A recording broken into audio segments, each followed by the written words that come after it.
Magluluto po tayo today ng Hoto Thai soup. Ito po ay isang Chinese soup na combination ng pork, chicken, seafoods, vegetables, and aromatics.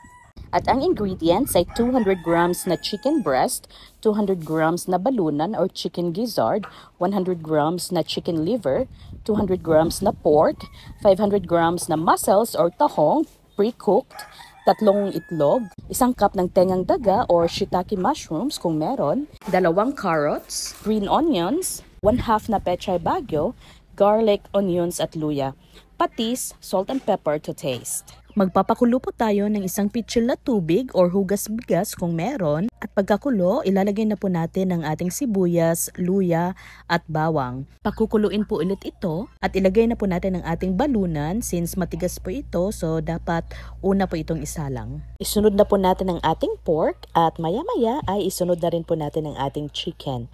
Ang slice po ng ating chicken at pork at iba pang karne ay bite size lang po or maliliit lang ang gayat. Titimplahan na po natin ito ng pork powder or chicken powder. Pakukuluan po ulit at maya-maya ay ilagay na po natin ang ating atay ng manok.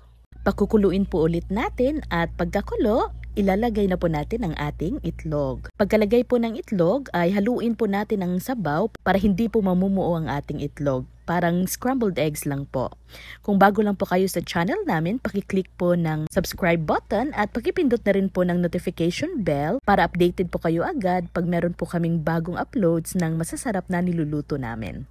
Ilalagay na po natin ang ating carrots, dahon ng sibuyas at tengang daga na mushroom. Tatakpan po muna natin para pakukuluin po ulit. Ilagay na po natin ang ating mga tahong. Itimplahan po natin ng asin at paminta. At ang pinakahuli ay ang ating pechay. Kung nagustuhan niyo po ang video na ito, pakishare po sa inyong mga walls or sa inyong mga social media accounts para matakam din po ang inyong mga friends. So, ayan po, luto na po ang ating Hoto Thai. I'm sure po na minsan nyo lang na-encounter ang ulam na Hoto Thai, pero ang sarap po nito. Imagine niyo na lang po ang magkahalong lasa ng pork, chicken, seafoods, mushrooms, vegetables at ang ating mga ricados. At syempre marami din po itong health benefits. So ayan po, hihigop na po tayo ng sabaw. Kain na po tayo mga onata!